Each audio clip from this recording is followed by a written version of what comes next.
Bismillahirrahmanirrahim. Assalamualaikum warahmatullahi wabarakatuh. Alhamdulillahirabbil alamin wa bihi nasta'inu ala umuri dunya waddin. Wassalatu wassalamu asyrafil anbiya'il mursalin wa ala alihi wa ashabihi ajmain wa ba'du. Alhamdulillah, kita dipertemukan dalam kesempatan yang mulia ini di bulan Ramadan dalam rangka kegiatan dakwah Islamiyah bersama jurusan studi Islam Fakultas Ilmu Agama Islam Universitas Islam Indonesia. Saya kebagian tema tentang berbagi di tengah pandemi. Saya hanya akan membacakan kitab dari ulama salaf, dari Imam Suyuti. Kitab tersebut berjudul Lubabul Hadis, yang disyarahi oleh Syekh Nawawi Al-Bantani, yaitu Tanqihul Qaul Al-Hasis. Ini syarah dari Lubabul Hadis. Bismillahirrahmanirrahim. Qala al-musannifu rahimahumullah, nafa'ana bi ulumihi fid-dharain amin. Al-babus sabi asyar, bab yang ke-17, fi fadilatis shadaqati, di dalam keutamaan bersedekah. Qala Nabi sallallahu alaihi wasallam, qala bersabda Nabi sallallahu alaihi wasallam, as-shadaqatu, sedekah, tamna'u, mencegah, mitatas sau'i, mati dalam keadaan buruk. Nah, di sini disebutkan dalam syarahnya bahwa mitatas sau'i adalah mati dalam keadaan buruk, la tuhmat akibatu, tidak terpuji. Dicontohkan ada mati dalam keadaan tenggelam atau dalam keadaan kebakaran. Namun di syarahnya Syekh Nawawi sebelum mensyarahi hadis, menjelaskan hadis dari Lubabul Hadis ini, beliau menukil hadis dari Nabi yang berbunyi la taruddus sa'ila walau kana kafiron. Dan janganlah kamu menolak as-sa'ila, pengemis, peminta-minta, walau kana kafiron, meskipun dia dalam keadaan kafir. Dilanjutkan, na'am innahum khalqum min khalqillah, karena mereka juga termasuk ciptaan dari Allah Subhanahu wa taala. Masyhur dalam sebuah riwayat, Nabi Ibrahim itu seorang yang sangat sakho, seorang yang sangat dermawan, seorang yang meminta akan diberi. Pada suatu hari ada seorang majusi yang meminta kepada Nabi Ibrahim sepotong roti. Lalu Nabi Ibrahim memberikan syarat, kamu boleh saya berikan roti, tapi dengan syarat kamu harus menyembah Allah Subhanahu wa taala. Orang majusi itu menolak, sehingga berlalu dari Nabi Ibrahim. Seketika itu Allah menegur Nabi Ibrahim, wahai Ibrahim, kenapa kamu memberi syarat kepada dia untuk masuk Islam, menyembahku? Sedangkan aku memberikan dia makan dari sejak lahir sampai usia tersebut, saya tidak pernah memberikan syarat bahwa dia harus masuk Islam. Seketika Nabi Ibrahim tersebut menyusul orang tadi, majusi tadi menyusul, kemudian diberikan roti. Ini roti buat kamu. Loh, kenapa Anda berubah pikiran? Saya ditegur oleh Tuhan saya. Gitu kan. Betapa baiknya Tuhan kamu. Setelah itu orang majusi tadi malah masuk Islam. Karena dengan sedekah tadi, gitu kan, sedekah tadi, walau kana kafiron. Berikutnya, waqala sallallahu alaihi wasallam, dan bersabda sallallahu alaihi wasallam, shadaqatus sirri, sedekah yang samar, sedekah yang rahasia, tudfi'u, meredam, memadamkan, ghadabar rabbi, ghadaba, kemarahan dari Rabb, Tuhan atau Allah Subhanahu wa taala. Wa shadaqatul alaniyati, dan sedekah al-alaniyah yang terang-terangan, junnatun, tameng dari minan nari, dari api neraka. Artinya kita punya dua opsi, bebas. Mau as-shadaqatu sirri, bisa meredam kemarahan Allah, atau sedekah yang terang-terangan bisa menjadi tameng nanti di neraka.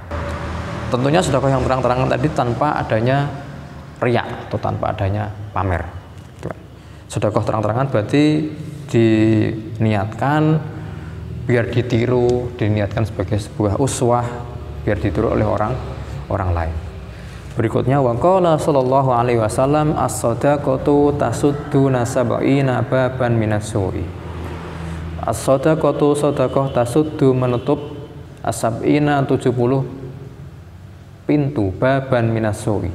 Sedekah mampu menutup 70 pintu keburukan. Di dalam syarahnya disebutkan 70 bala. Bala itu adalah sebagai sebuah cobaan.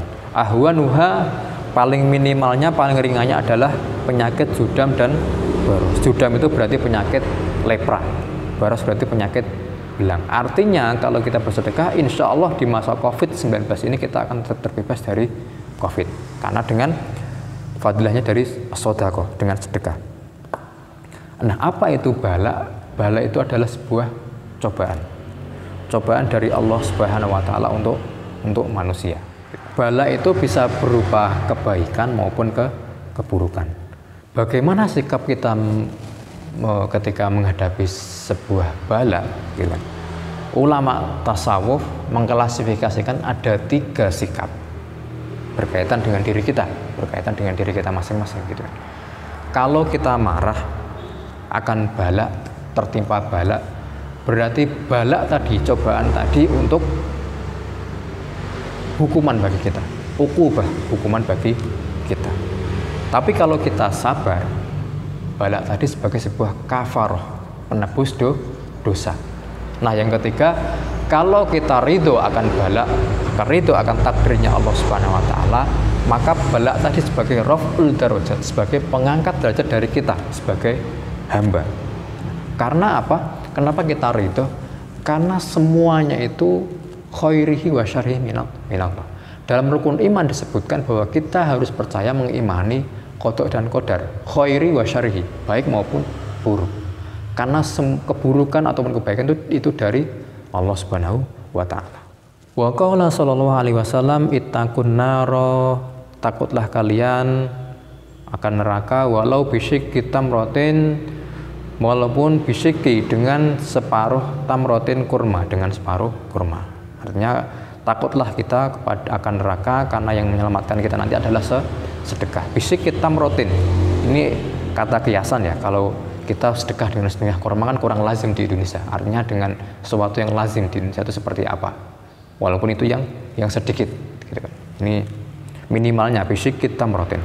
Fa illam tajidu fa bi kalimatin thayyibah. Nah, kalau kita tidak menemukan sesuatu apapun yang disedekahkan, maka kita menggunakan fa bi kalimatin thayyibah, dengan perkataan yang baik, perbuatan yang baik di hadapan manusia. Itu termasuk langkah ittaqun nar, takutlah pada neraka. Wa qala sallallahu alaihi wasallam la tastahyu, dan janganlah kalian malu min i'ta'il qalili, dari pemberian yang sedikit.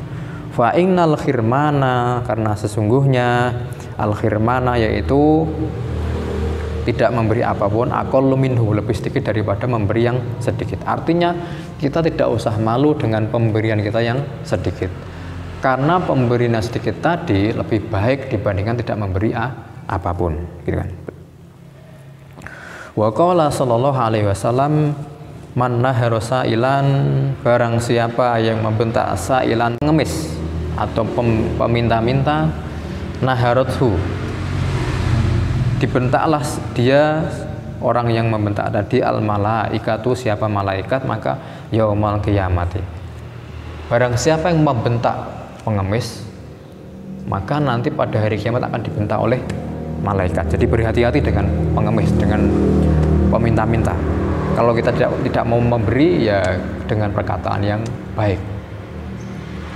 Wa qala sallallahu alaihi wasallam mahrul khuril ini qabdatut tamri wa falqul khubzi. Nabi bersabda, mahrul khurin in, yaitu mahar dari bidadari nanti di surga, qabdatut tamri wa falqul khubzi. Artinya betapa mulianya sedekah nanti, ini mahrul khurin in. Ini adalah sebagai sebuah kiasan bahwa ketika nanti kita ada di surga, kalau kita lazim bersedekah, insya Allah akan dikumpulkan bersama bidadari. Dalam riwayat ada 70 bidadari. Kalau kita di dunia cukup dengan satu istri, nanti di surga akan ada 70 bidadari. Wa qala sallallahu alaihi wasallam mana qasamalun min sadaqatin, dan tidaklah berkurang malun harta min sodakotin dari sodakoh. Jadi harta itu tidak berkurang karena sodakoh, bahkan bertambah. Dalam Al-Quran disebutkan bahkan kalau kita bersedekah akan dilipat gandakan sebanyak berapa? 700 kali lipat. Wa qala sallallahu alaihi wasallam as-shadaqatu syai'un 'azimun. Sedekah itu syai'un, sesuatu, 'azimun, yang agung, yang besar. Qalaha salasan. Nabi berkata sampai tiga kali. Nah, sedekah ini termasuk hal yang besar, hal yang 'azim. Sedekah ini untuk siapa saja, dari siapa saja akan diganjar oleh Allah SWT. Ada nilai di hadapan Allah Subhanahu wa Ta'ala. Masyhur dalam suatu riwayat, ada seorang PSK yang memberikan minum kepada anjing. Seorang PSK yang dia fasik, yang dia berdosa, memberikan minum kepada anjing. Ternyata Allah ridho akan pemberian tersebut, sehingga PSK tadi bisa masuk surga. Contoh yang lain, ada cerita lain bahwa Imam Al-Ghazali, ulama besar, ulama yang menguasai berbagai macam ilmu, beliau itu salah satu yang terkenang adalah karena pada waktu itu membiarkan seekor lalat minum di pulpen tintanya, karena pada zaman dulu menulis masih menggunakan pulpen yang banyak tintanya. Membiarkan lalat minum sampai puas, baru diangkat pulpen tersebut. Nah, dari kejadian tersebut Allah ridho akan sedekahnya Imam Al-Ghazali kepada lalat, walaupun secara spontan, tidak ada niat menulis, kemudian ada lalat menempel, kemudian dibiarkan oleh Imam Al-Ghazali sampai lalat tersebut puas, baru diangkat. Ada lagi cerita, ada seorang wali yang dia kelaparan, kemudian berdoa kepada Allah, wahai Allah, barang siapa memberikan saya makan pada hari ini, tolong ampunilah dosanya. Singkat cerita, ternyata yang memberikan adalah seorang pencuri, gitu kan. Ya karena wali tadi konsekuen, Allah juga konsekuen, doanya wali itu juga diijabahi oleh Allah, sehingga pencuri tadi diampuni dosanya karena barokahnya sedekah. Nah, itulah salah satu barokah dari sedekah. Untuk siapa saja, dari siapa saja, sedekah itu akan bernilai di hadapan Allah Subhanahu wa Ta'ala. Kemudian yang terakhir, wa qala sallallahu alaihi wasallam as-shadaqatu tarudul balaa wa tutawwilul umrah. Ada cerita lagi, yaitu pada waktu itu ada wabah yang bernama taun, dan ada seorang ulama yang bernama Imam Al-Juwaini. Imam Al-Juwaini itu punya murid jin. Artinya pada saat itu ulama mempunyai murid dari bangsa jin. Pada suatu waktu jin-jin tersebut meminta izin, pamitan kepada Imam Al-Juwaini. Wahai Imam Al-Juwaini, saya izin tidak ikut ngaji. Loh, kenapa? Karena saya diperintahkan oleh Allah untuk menyebarkan penyakit taun. Lalu jin itu meminta maaf, wahai Imam Al-Juwaini, sekaligus kami minta maaf karena salah satu korbannya adalah Anda. Panjenengan nanti akan menjadi korban dan meninggal dunia. Ya kalau itu takdir Allah ya tidak mengapa. Ya kan? Singkat cerita, sampai akhir tahun, sampai akhir wabah tersebut, ternyata Imam Al-Juwaini masih sehat, masih hidup. Kemudian beberapa jin tadi masih datang. Loh, kenapa saya tidak meninggal? Kenapa saya tidak terkena wabah? Panjenengan tidak terkena wabah karena panjenengan rajin bersedekah. Nah, itu salah satu manfaat dari sedekah, bisa tarudul bala, bisa mencegah dari bala dan memanjangkan umur. Cukup sekian dari saya. Assalamualaikum warahmatullahi wabarakatuh.